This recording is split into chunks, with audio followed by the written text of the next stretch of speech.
Everyone, thank you all for joining us on our weekly AJA Zoom event. Welcome to any new people this week.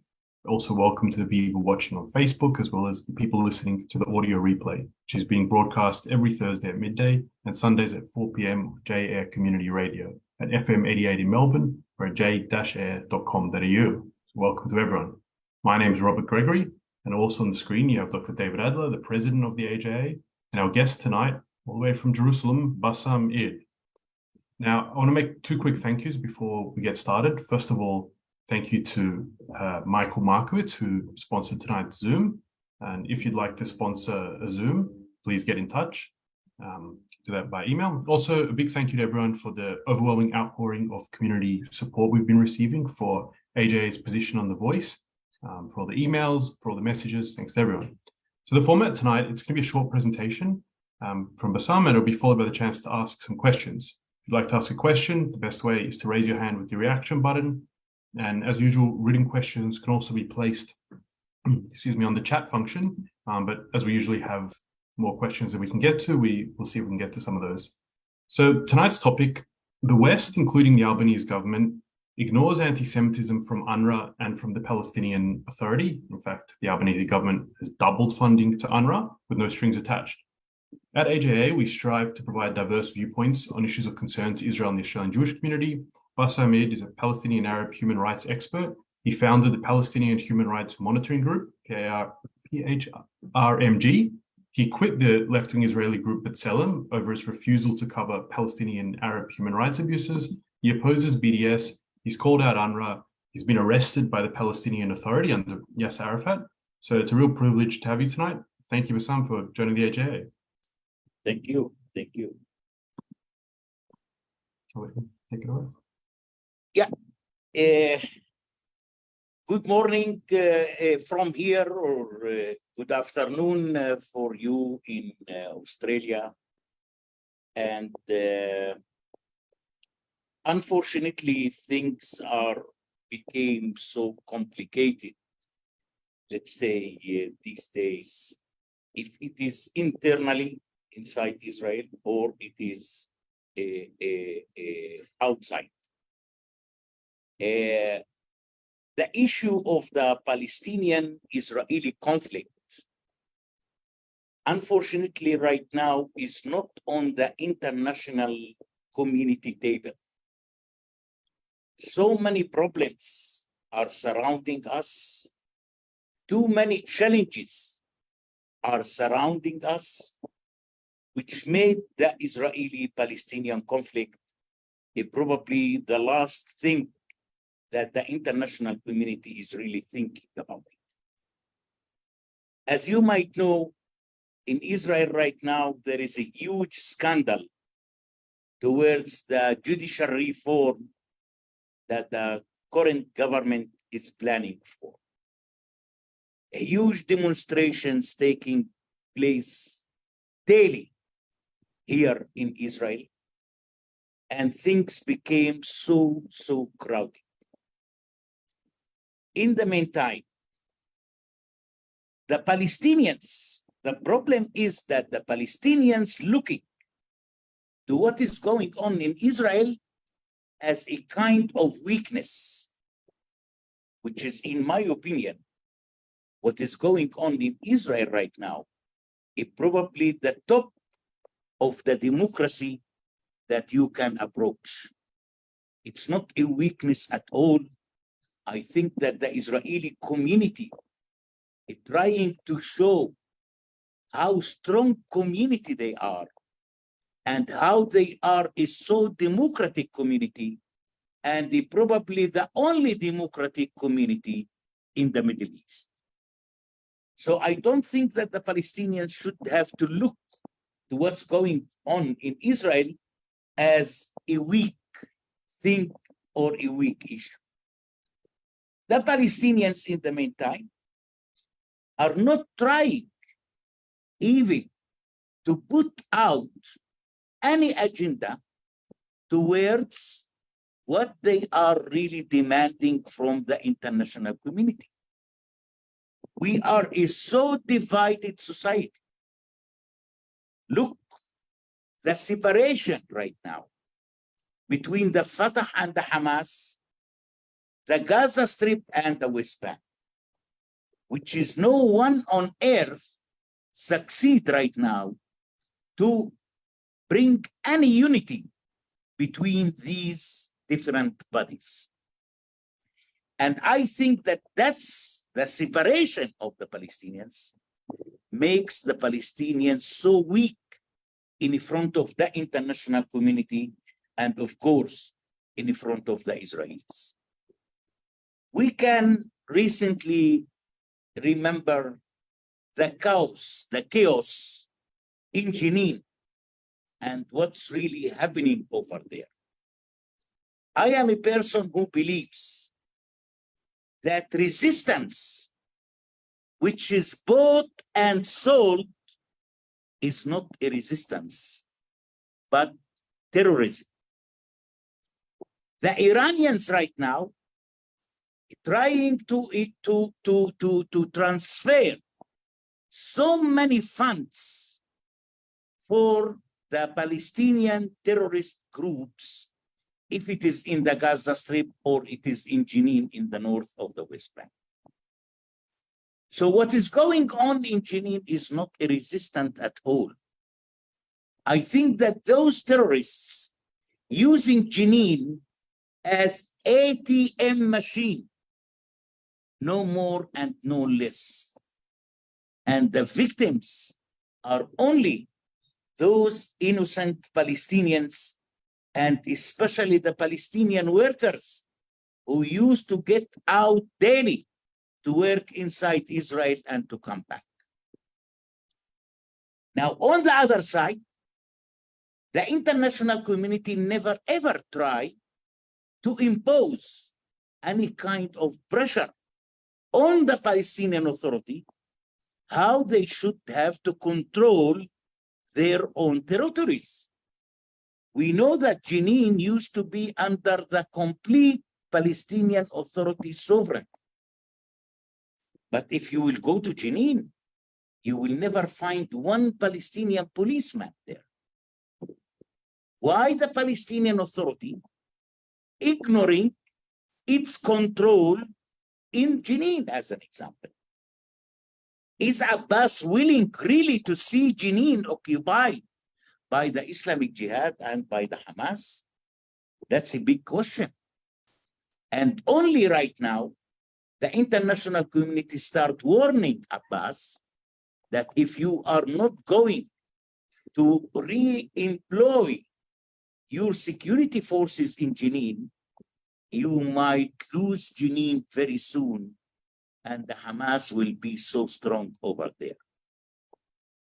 And these days, it's a huge fight right now between the different Palestinian security forces and the other Islamic groups like the Hamas and the Islamic Jihad. The Palestinian Authority arrested some members of the Islamic Jihad with their weapons, but 2 days after, the Palestinian Authority decided to release the weapons and to continue keeping the members in the prison. How you can release the munition of these people? Why you release the munition of these people? To give it to another people to go and to fight and to bring more bloodshed? Now, I didn't see that the international community tried to interfere here. Why Abbas really released the munition of those members? Looks like, in my opinion, that this is the status that the Palestinian Authority really want to keep in the West Bank. The Palestinian Authority is not interested to see the West Bank quiet, because while they are continue fighting with the Israelis, that's probably will raise awareness among the international community about the Israeli-Palestinian conflict. And that's the interest of the Palestinian Authority. On the other side, by keeping is such kind of frontation between Palestinians and the Israelis, that's also the income of the Palestinian Authority.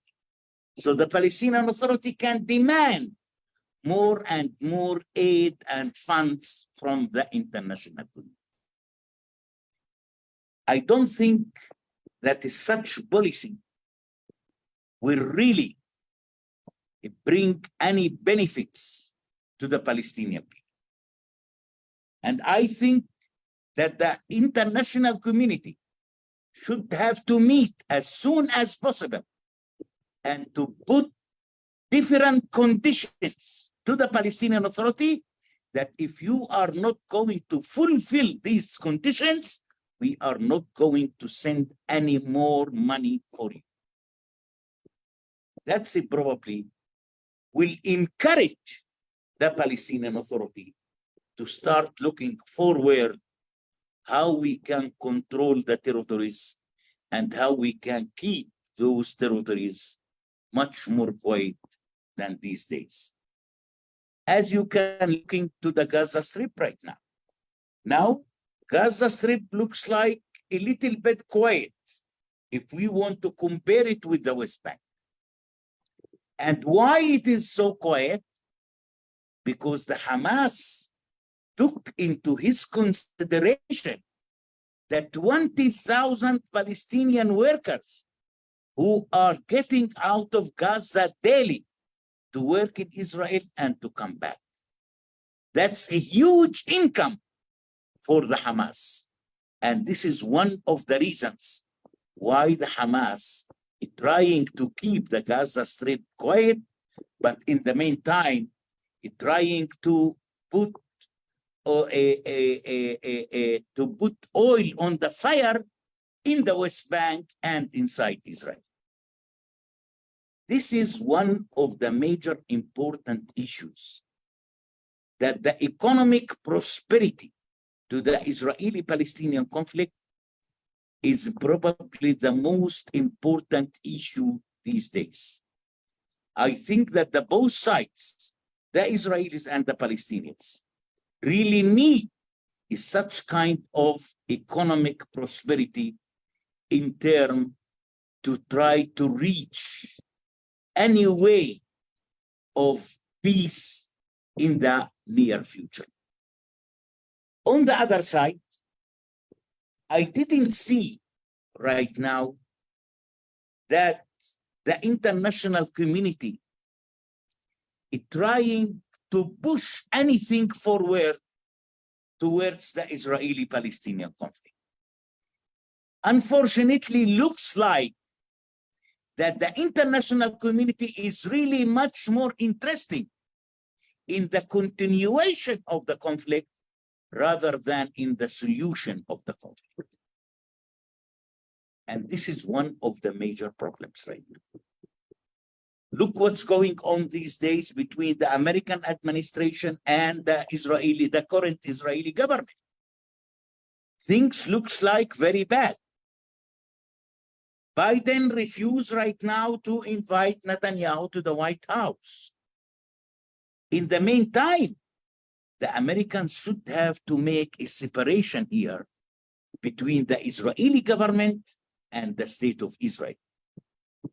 You should have to continue supporting the state of Israel, never mind which government is ruling the state of Israel, because such kind of support to the state of Israel is benefiting the Palestinians in the meantime. While Israel is improving its own economy, that's in the meantime will improve the Palestinian economy.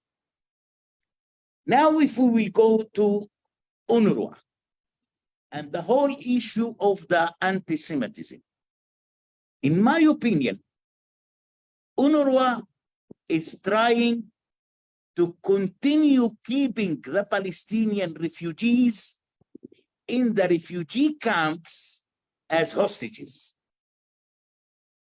Since 1948 until today, we are talking about 75 years. UNRWA did nothing to the Palestinian refugees.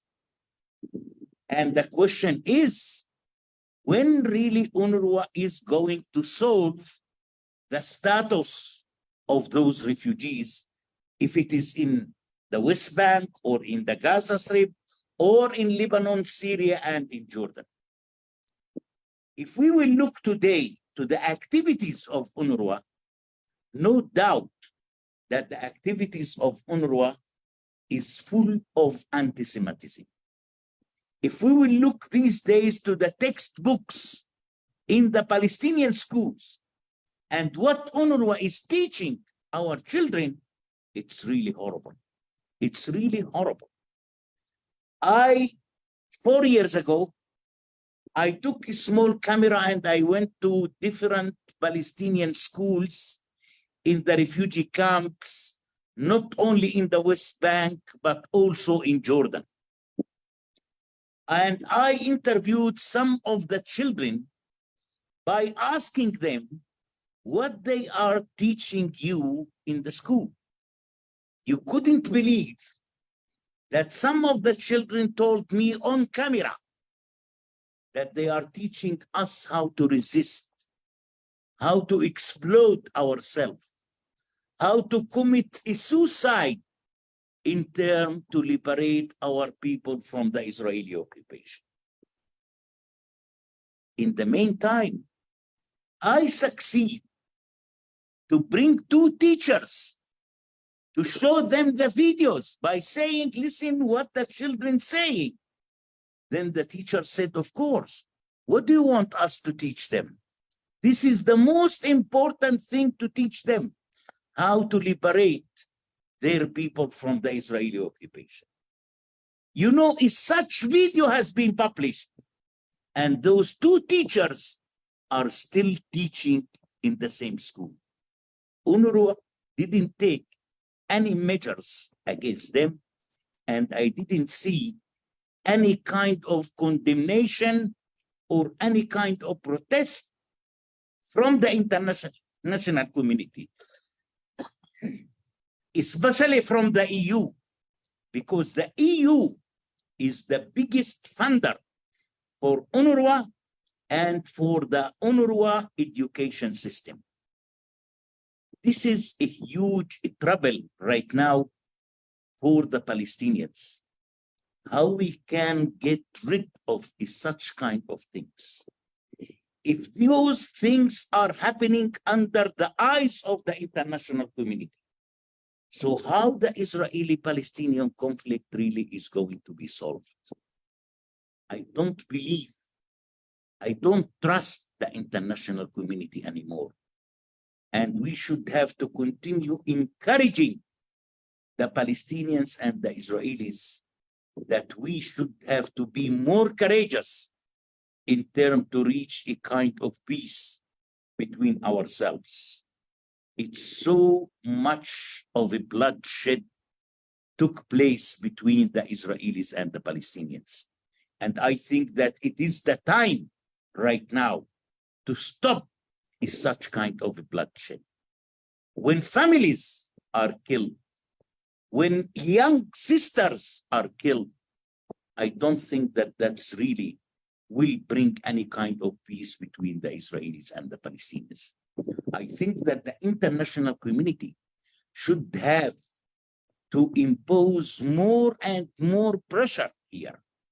The international community should have to condition its funding and its aid to the Palestinian Authority. The international community must have to change its foreign policy towards the Israeli-Palestinian conflict. Otherwise, things are going to be more and more complicated over here. Now, as you mentioned, that, or David mentioned, that Australia doubled its funding to UNRWA. While in the meantime, the former American president is really the strongest, while he stood up by saying no more funding for UNRWA. I think that the international community should have to condition its funding and its aid to UNRWA. UNRWA must have tomorrow morning to change its book, the textbook in the Palestinian schools. I think from tomorrow, UNRWA must have to start teaching peace and reconciliation and forgiveness for the Palestinian students and the Palestinian pupils. But if Australia decided with the whole horrible textbooks that UNRWA is using, Australia decided to double its funding, then I have the problem here, not Australia itself. I am the Palestinian who is living here. I am the one who is suffering from the Australian policy towards the Israeli-Palestinian conflict. I was in 2016, I was in Australia, and I met with some parliamentarians over there. I met with the deputy of foreign minister in that time. When I asked the deputy of the foreign minister, how much money you are giving the Palestinian Authority, unfortunately, he told me that he don't remember. How it could be? How it could be that you don't remember? You are the deputy of the foreign minister. So if the deputy of the foreign minister has no idea how much money Australia transferring to the Palestinian Authority, I believe that the deputy minister has no idea about the Australian policy on the Israeli-Palestinian conflict. I think that it is shameful for the international community right now by standing with a blind eyes towards what is going on. I think that the international community must have to change and to improve its policy towards the Middle East. Otherwise, the Israelis and the Palestinians will continue being the victims of the international community policy here in the Middle East. Now, let us go for something very important, which is the Abraham's Accord. Abraham's Accord, in my opinion, we should have all of the world to thank President Trump for such kind of initiative. I think that the Abraham's Accord will improve the economic prosperity to the Israeli-Palestinian conflict. We are waiting here for a huge investment from the United Arab Emirates towards to improve the economic situation here in Israel by extending and building more and more high-tech, more and more factories. And if that will happen, that means that hundreds of thousands of jobs that's going to provide to the Palestinians. I think that this is one of the most important initiatives which has happened in the past 2 years. And I hope that such kind of accord, the Abraham's Accord, will be much bigger and bigger, deeper and deeper. More and more Arab countries will join it. More and more Muslim countries will join it.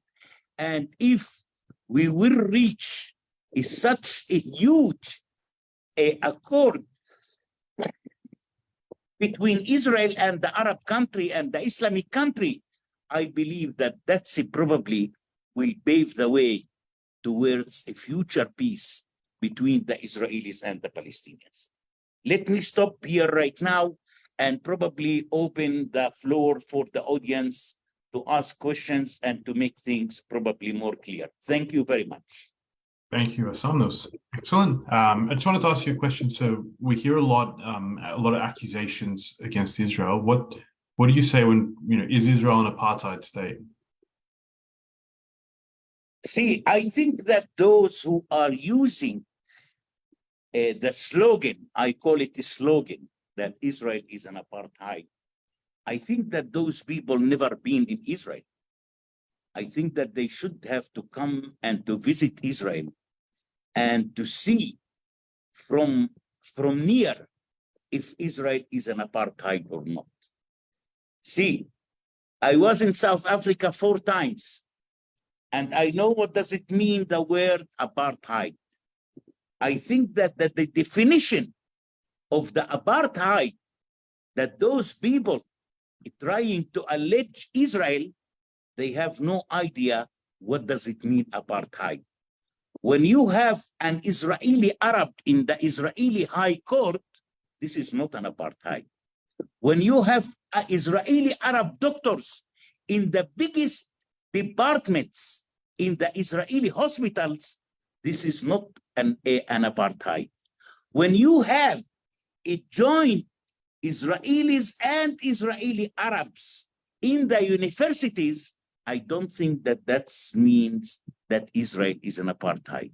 So those who are accusing Israel as an apartheid, I would like to welcome them here in Israel, and I will make a very wonderful tour for them to show them and to improve to them that Israel never ever been an apartheid. Definitely know some people who need to take you up on that offer of a tour. Yeah. So all those people listening on Jaya, this is the Australian Jewish Association Zoom event, which we have every Wednesday night. Our guest tonight is Bassam Eid, and we're discussing Palestinian Authority and UNRWA anti-Semitism and related issues. I'll just hand over to David now, who'll give us a quick update about next week, and then we'll go to audience questions. Okay, thank you very much, Robert. Now, as we do every week, I implore people that at the end of the event, please go to the association's website, jewishassociation.org.au, where you can subscribe to the email list. If you're not yet a member, you can join membership and make a donation if you haven't done so. Please don't do nothing. We need your active support. Next week, of course, is Tisha B'Av, and I noticed in our viewing group this evening is next week's guest, Susie Smead, who will be talking to us about her story of surviving the Holocaust. It's a very special story and coming from a very special person. In addition to being a survivor, Susie is an author and has just published a book, and I'm sure we'll hear about that as well.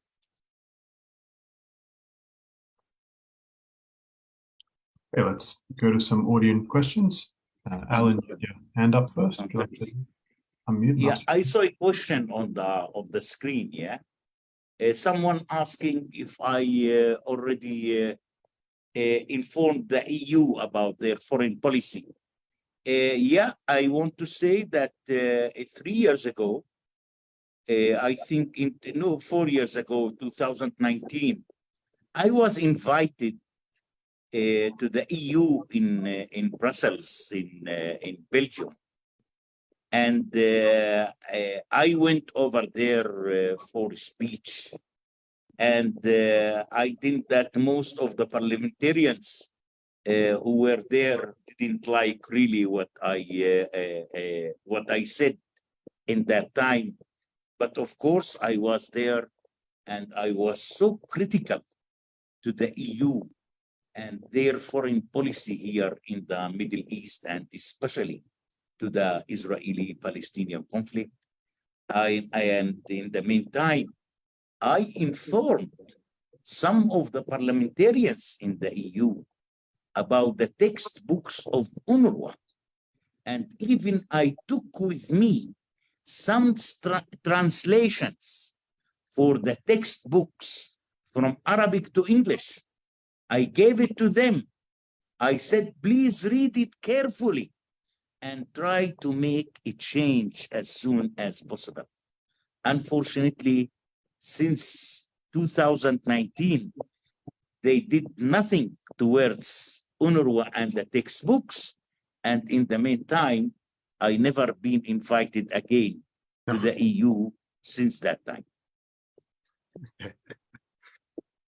All right, Alan, I think that's your introduction. Okay, thanks, David, and hello, Bassem. Hello. The surveys regularly show that what many Palestinian Arabs want are more terror attacks and the replacement of Israel with a binational state at least, or even more, another Arab state. So firstly, is this consistent with what you have observed on the ground? And then you mentioned the schools as a facilitator of all this, but if the Palestinians really wanted to, why couldn't they take responsibility for their own school textbooks and the curricula and not have to follow what UNRWA dictates? Yeah, that's a wonderful question. Let us start from the second question, which is the textbooks and UNRWA and the Palestinian Authority. Unfortunately, everybody knows that the Palestinian Authority is so corrupt leadership. So corrupt leadership. On the other side, while they have UNRWA and the EU funding the education system of the Palestinians, that will save a lot of money for the Palestinian leadership itself. And that's exactly what the Palestinian Authority and the Palestinian leaders are seeking, how to save more money in terms to keep it for ourselves. So they are not giving any kind of attention towards their own people. Look what is the Hamas is doing in Gaza. Look what is the Hamas is doing in Gaza. They are sacrificing their people every 2-3 months under a fake wars and a fake rockets that they are shooting towards Israel. Nobody is scared about us. This is the problem. This is the problem, that no one is scared. On the other side, now when we talk about Palestinians and Israeli Arab, we have two different things here. Israeli Arabs are living under the state of Israel, and the Palestinians living in the Gaza Strip and in the West Bank. Towards the surveys, I think that probably there are people who are looking for one-state solution, and there are people who are looking for the two-state solution. But you know, I want to tell you what the Palestinian leadership solution is. The Palestinian leadership solution is three-state solution for two people. Three-state solution for two people. Because the Hamas is defending their own Islamic Emirate in Gaza. Abbas is defending his own empire in the West Bank and the state of Israel. This is how we are living since 2007, since the Hamas revolutionary in the Gaza Strip. And looks like that everyone is so satisfied with his own. And this is why there is no peace process between those different three states, which is existing right now. Okay. Reuven, you're up next.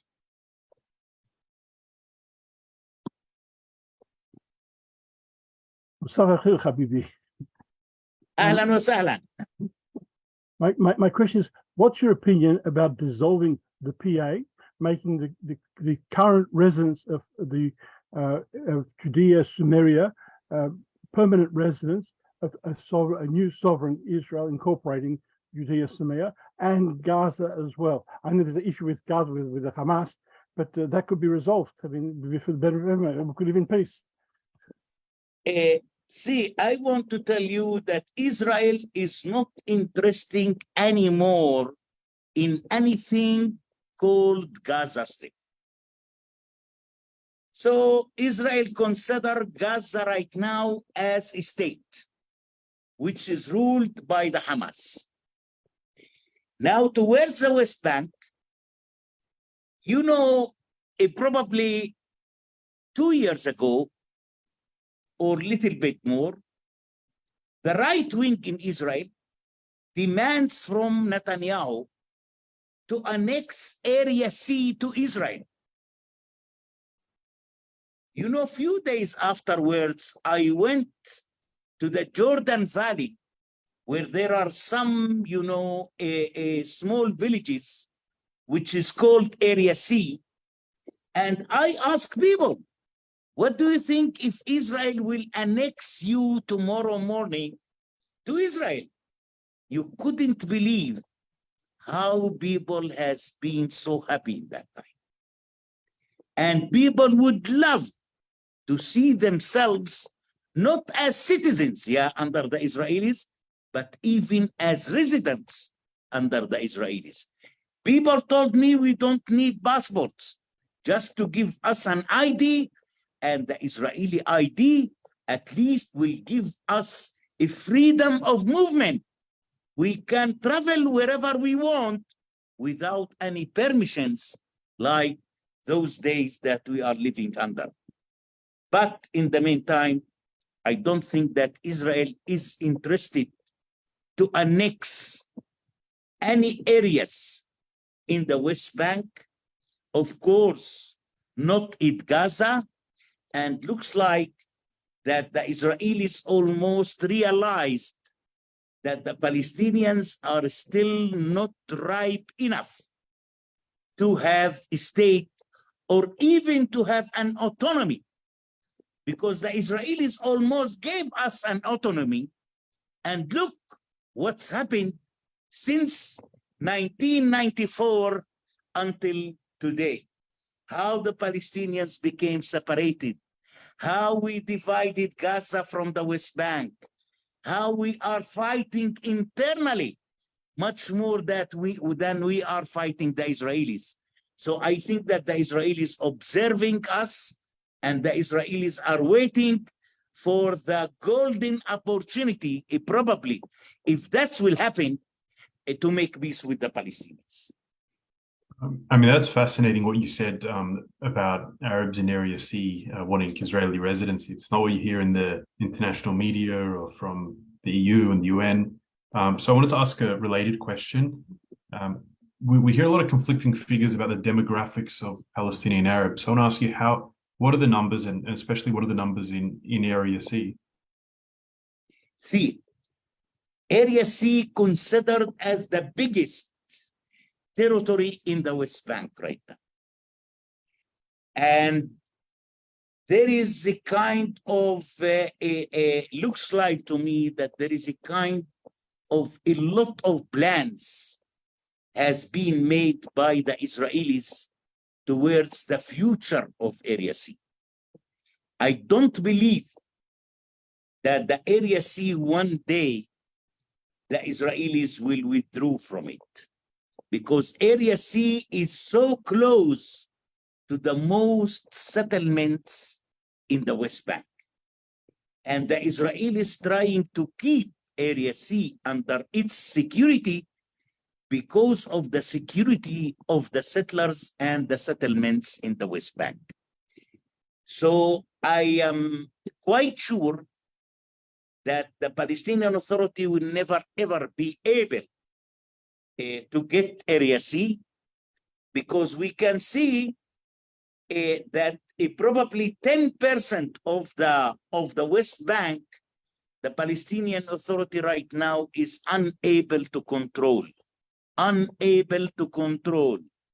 So imagine if Israel will give Area C to the Palestinian Authority, that will be really a huge mess here.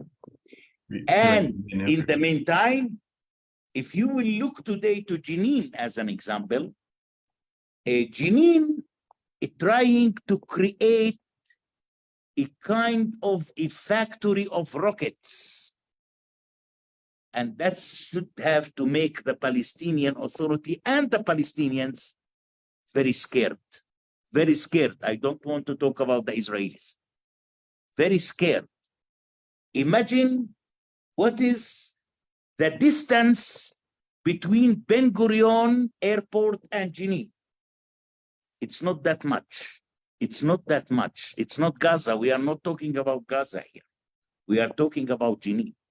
So if the Israelis right now, almost in the last operation, military operation in Jenin, Israel destroyed at least 2 different factories, which is supposed to produce a kind of rockets. So I think that Israel will never ever did in the West Bank, will never ever do in the West Bank what they did in the Gaza Strip. I think from the Israeli withdrawal from Gaza is a big lesson to any coming Israeli government, and the Israelis will never ever repeat such mistake to withdraw from the West Bank. Leon, you're next. Would you like to unmute and ask your question? Hi, good morning, Mr. Eid. First of all, I'd like to salute your honesty Thank you. and your courage too, actually. Yes, Thank now you. my Thank you very question much. is this.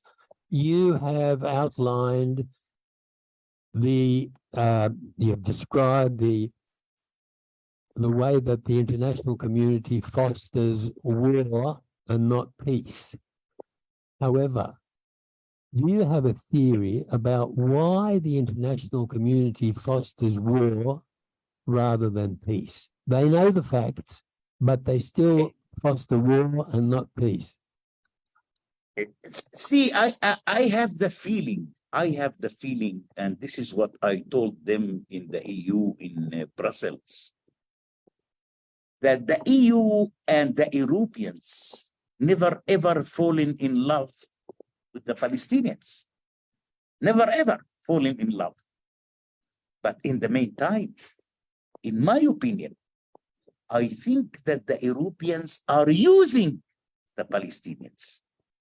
And I think that the Europeans are moving backward to their own history, which is their history has been full of anti-Semitism, by the way. Anti-Semitism born in Europe, not in the Arab countries, even not in the Muslim countries. And unfortunately, I have the feeling that the anti-Semitism right now is growing and growing and growing in Europe. Look to France, look to the UK, what's really going on, how the Jewish people are really suffering over there. And I think that the EU is trying to use the Palestinians against the Jews because they are not allowing to themselves to do it directly. So probably it's better for them to use the Palestinians. And that's what I am trying to warn from it. This is why I am calling that the Israelis and the Palestinians should have to dismiss and to forget Europe to be a partner in any kind of a future peace on the Israeli-Palestinian conflict. Unfortunately, Europe is moving backward to its history. More and more anti-Semitism we are watching these days in some European countries, and that's probably the main reason why they continue supporting the Palestinian Authority and supporting UNRWA, even that UNRWA and the Palestinian Authority are teaching for more and more hatred and more violence against the Jewish people. Classic Europe. Anne, would you like to ask your question next? Sorry. And you need to unmute again, sorry. Yeah. Anne, can you unmute? Yeah, you're okay now. I'm having problems tonight with everything. No, it's good. Bassem, thank you for your speech. With the regressive way of life in the PA that you're describing, the one question I have is, what are younger people doing to improve themselves despite these circumstances? You know, young people in every country around the world need leaders to direct them and to improve them. They need leaders. Your question should have to be what the Palestinian leaders are doing to the young Palestinians. That's the real question. And unfortunately, the Palestinian leadership doing nothing towards the young Palestinians. Look what's going on right now. While a young Palestinian took a knife and he went to the street or a bus station and stabbing a Jewish guy, innocent Jewish guy, what is the award? The Palestinian Authority is giving awards for those people. Palestinian Authority giving money to the families of these people.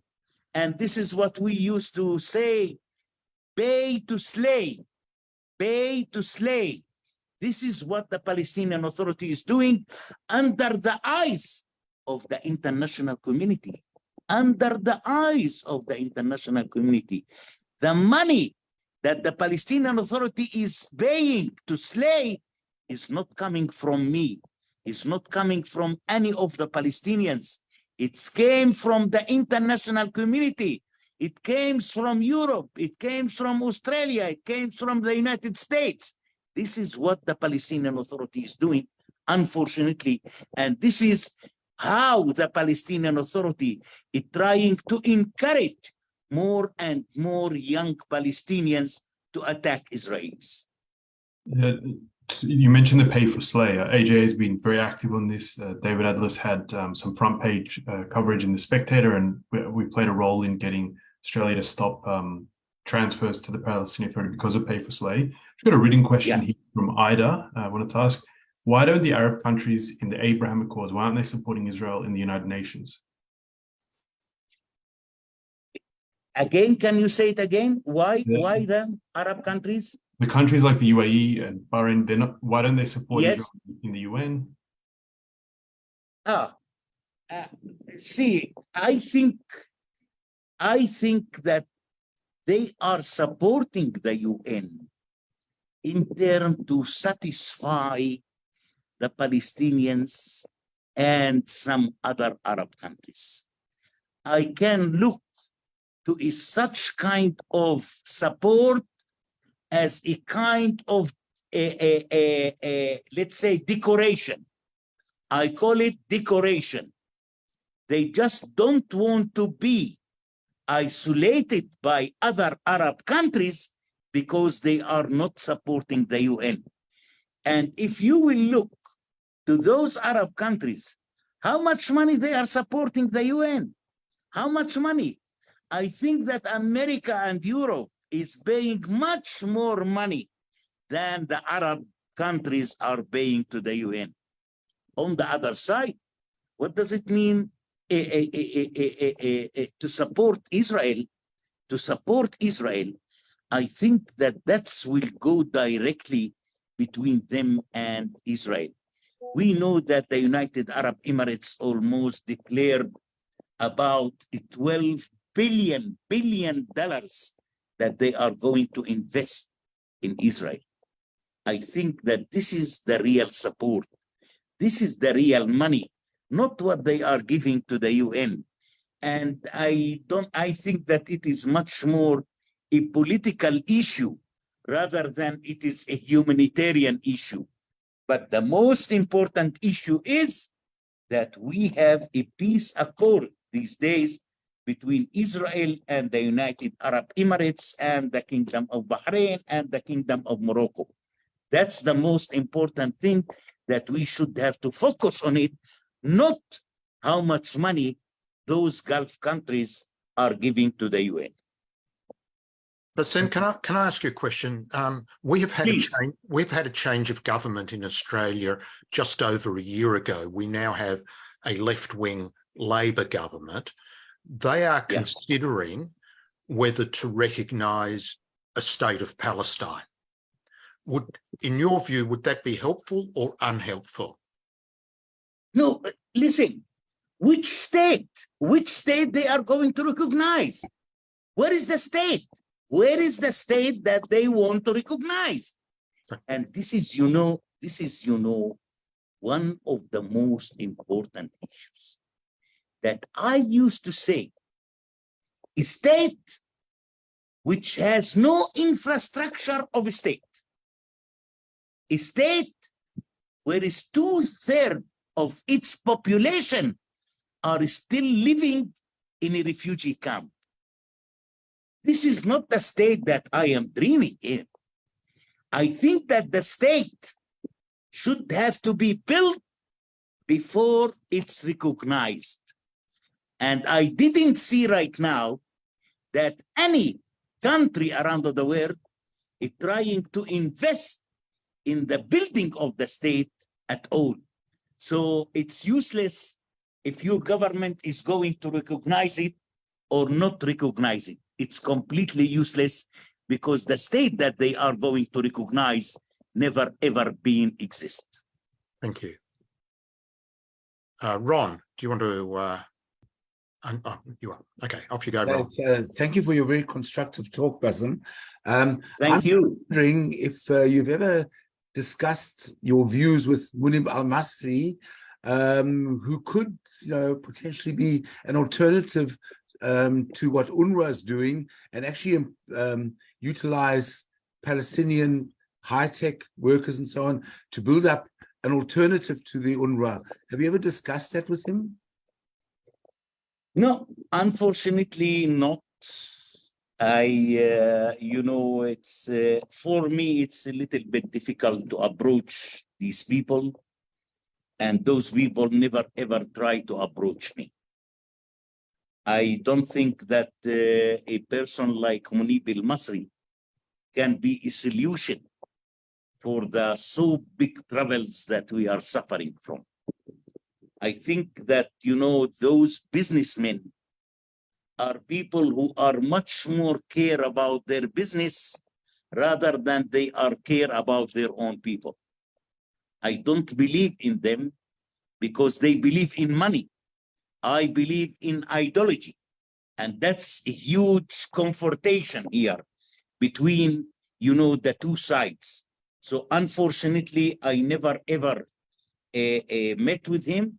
On the other side, I never ever heard Munib al-Masri that he even talked about the bad curriculum that UNRWA is teaching in the Palestinian schools. I think that he is 100% aware about such kind of curriculum. But on the other side, I never ever heard any kind of protest or any kind of condemnation from Munib al-Masri towards such kind of textbooks of UNRWA. I think that he is much more busy with his money and with his business rather than he is busy with the Palestinian people. Okay, Victor, can you unmute and ask your question? Please. Oh, thank you. Look, I've asked some questions in chat, and I wonder if Bassam could address them.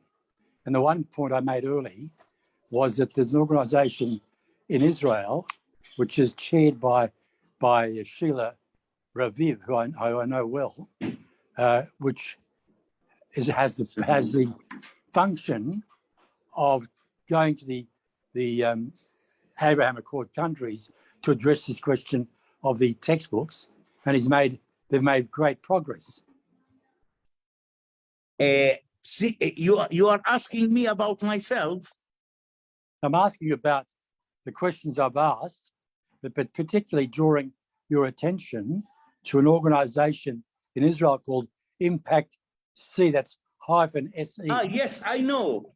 I know that organization very well, and I am in touch with that organization also in the meantime.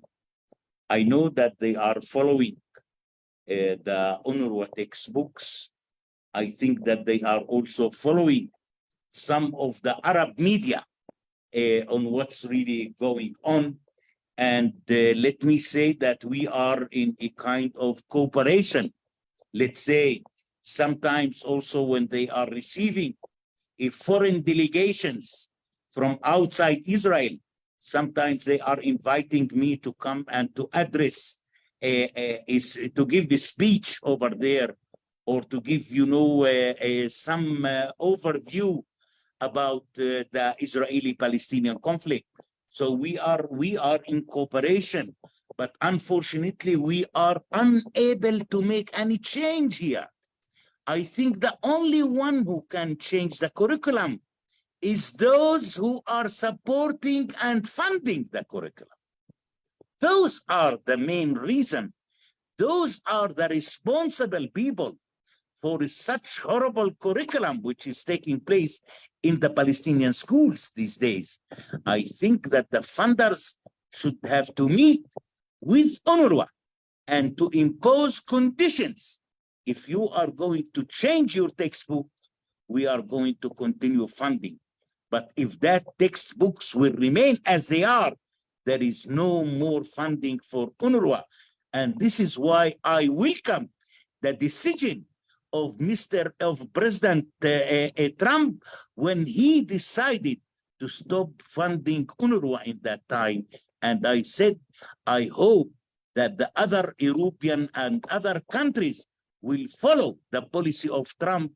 Then probably we can, in that time, make a huge change of the textbooks in the Palestinian schools. Yeah, I've just put up one of the articles where Bassam Eid was quoted supporting Trump's defunding of UNRWA, and with the dramatic headline that UNRWA is actually teaching children to blow themselves up. We'll try to squeeze in one or two last questions. If you can unmute and make it very brief, please. Hi. So to make it quick, you mentioned pay to slay. How many investigations by the UN has been conducted to investigate every time Palestinian or Arab went into Israel to attack a Jew? And the other question is, I know Israel gives equal rights to Arabs, Muslim Arabs in Israel. How many Middle Eastern countries, mostly Islamic countries, would give equal rights to Jews in the same manner? First of all, I don't think that the UN conducting any kind of researches here in Israel. Now, toward the second question, I didn't understand the second question. It was a rhetorical question about whether Jews would have equal rights in Arab countries. I wish that they will, but I think, friends, that Israel these days is not the same like Israel in the last 20 years. Israel today is much more strong. Israel today is much more secure. Israel right now has a huge connections with Arabs and Muslim countries, and I am very happy for that. You couldn't believe Pakistan has no diplomatic relation with Israel, but here in Jerusalem, I met several delegations who arrived from Pakistan, who arrived from Malaysia, which is, we know Malaysia has no diplomatic relation with Israel. So how Israel allowing to those people to enter? Because Israel want to improve that the freedom of religion is holy for us. So while these people apply to come and to pray in Al-Aqsa Mosque, Israel never ever rejected. The opposite, Israel welcoming. Everyone want to come and to visit its own holy places.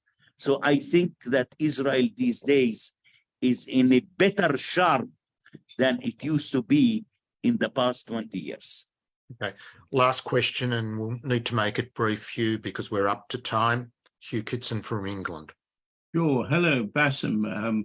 Remember, I filmed Hi, an how are interview you? with you. I'm well, thanks very much. You'll be in Whose Yes. Land Part 3. But my question, it's really to get a reaction from you. I'm calling you from England, and the British Foreign Yes. Office have just refused a freedom from information demand, really, to give a breakdown of their funding to the Palestinian Authority. What do you have to say about that? See, I am so angry, let's say, on the UK and its government. I want to tell you that in 2016, I made a report about the violations of human rights by the Hamas and Abbas. And that report has been published in the UK by the organization called Henry Jackson Society. I wrote, you can search that research on Google. I came to the UK. They published the report in printing copies. I appeared in the parliament. I distribute the report. I talk about the report. I met with 28 diplomats in that time, and everyone promised me that he is going to discuss it in that time with Abbas, but unfortunately, I heard 0 words from them since I left the UK in that time. So don't tell me about the UK. I don't believe the UK government, and I think that the UK will continue supporting the Palestinian Authority, even that they know very well how much corrupt is the Palestinian Authority. Yeah, it's classic Europe, classic UK, 100%. Bassam. Yeah. We just want to thank you so much. I don't know if you had a chance to look at the written comments coming in, but a lot of praise for you. Someone commented we should clone Bassam and make a lot more of you. So a lot of nice comments. We're just in awe of the work you're doing. It's really very good. Thank you. personal Thank research you. yourself. Thanks for the AGA, and let us pray, friends, that things will be much better, that things will calm, that the bloodshed will stop one day. Then probably, if the bloodshed will stop one day, then we will be able to talk about future peace. Thank Amen. you, and all the best for all of you. Thank you, Bassam. How can people keep up to date? Are you on social media? You publish? How should people follow you? Yes, you can follow me on Facebook, on Instagram, and on Twitter. Perfect. Well, on that note, you can also follow AJA on all of those channels. And I am following you. Yeah, I am following you. Excellent. Yeah, everyone should. Very good. Just before we go, the L'chaim Show with Morris Klein will be on now on 3ZZZ, FM 92.3. That's all we have time for tonight. Don't forget, as I mentioned, keep up to AJ on our social media or the free email list. Please do join. Apologies, we didn't manage to get to all the questions tonight, but please, next week we've got Susie Smead, which is going to be a very special session. Really looking forward to it. So thank you everyone for joining us. Thank you again, Bassam, and have a good night, everyone.